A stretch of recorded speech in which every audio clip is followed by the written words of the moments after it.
함께 사는 자녀가 만 18세 미만이지만 연소득이 100만 원이 넘는다면 부양 자녀가 아니므로 단독 가구가 됩니다. 안녕하세요. 성심답변입니다. 오늘은 근로장려금의 가구원 유형에 대해서 알아보겠습니다. 2022년도 근로장려금에 대한 내용은 오른쪽 위의 영상을 참고해 주시기 바랍니다. 근로장려금은 가구원 유형에 따라 소득의 기준도 다르고 근로장려금 액수도 다르기 때문에 근로장려금 신청을 할 때는 제일 먼저 내가 어느 가구원 유형에 속하는지를 파악해야 합니다. 근로장려금에서 가구원 유형은 총 3가지가 있습니다. 명칭은 단독가구와 헛벌이 가구, 그리고 맞벌이 가구, 이렇게 3가지입니다. 또한 여기서 알아야 할 것이 부양 자녀와 부양 부모인데요. 만 18세 미만의 자녀, 만 70세 이상의 부모, 그리고 연소득 100만원, 연소득 300만원, 이 키워드들을 주목해야 합니다. 일단 부양자녀란 본인 또는 배우자의 자녀를 말하며 입양자녀, 본인의 손자, 손녀도 포함되며 부모가 없을 경우에는 나의 형제자매도 부양자녀로 들어갑니다.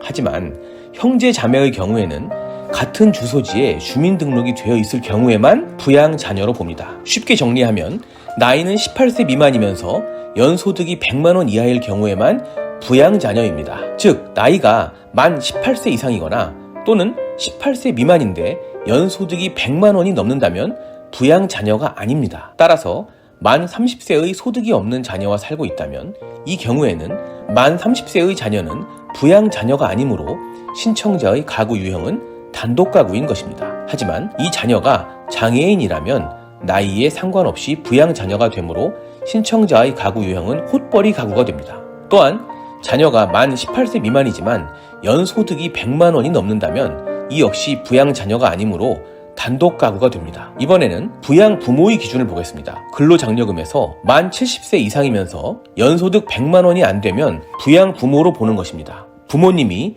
만 70세 이상인데 연소득이 100만원이 넘으면 단독가구입니다.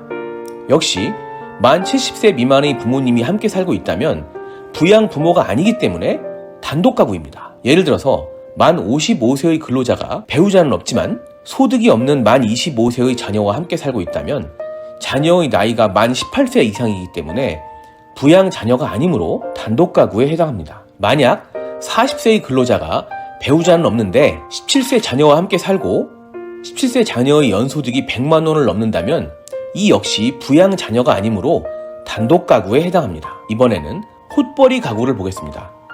헛벌이 가구는 배우자, 부양 자녀, 만 70세 이상의 직계 존속 중에 하나라도 해당되는 경우에는 헛벌이 가구입니다. 하지만 배우자의 총 소득이 300만 원 미만이어야 하고 만 70세 이상의 부모는 연소득이 100만 원 이하여야 합니다. 예를 들어서 55세 근로자가 배우자는 없고 소득이 없는 17세 자녀와 함께 살고 있을 경우 헛벌이 가구에 해당합니다. 마지막으로 맞벌이 가구는 배우자가 있는 경우로 근로장려금 신청인과 배우자가 각각 소득이 300만 원 이상이며 부양 자녀의 유무나 부모의 유무와 상관없이 맞벌이 가구에 해당합니다. 근로장려금 가구원의 기준일을 알아보겠습니다. 근로장려금의 소득 기준은 전년도 기준이라는 것은 잘 아실 텐데요. 가구원의 기준일은 전년도의 맨 마지막 날인 12월 31일을 기준으로 가구원의 구성을 판단합니다. 한편 재산의 기준일은 전년도 6월 1일입니다. 그러면 반기 신청은 1월부터 6월까지의 소득에 대한 근로장려금을 9월에 신청하고 7월부터 12월까지의 소득에 대한 근로장려금을 다음 년도 3월에 신청하기 때문에 가구원의 기준일이 다르지 않을까 생각하실 수 있는데요. 정기 신청과 반기 신청은 모두 가구원의 기준일이 12월 31일입니다. 전년도 11월에 이혼한 경우 12월 31일 기준으로는 배우자가 없으므로 맞벌이 가구가 될 수 없습니다.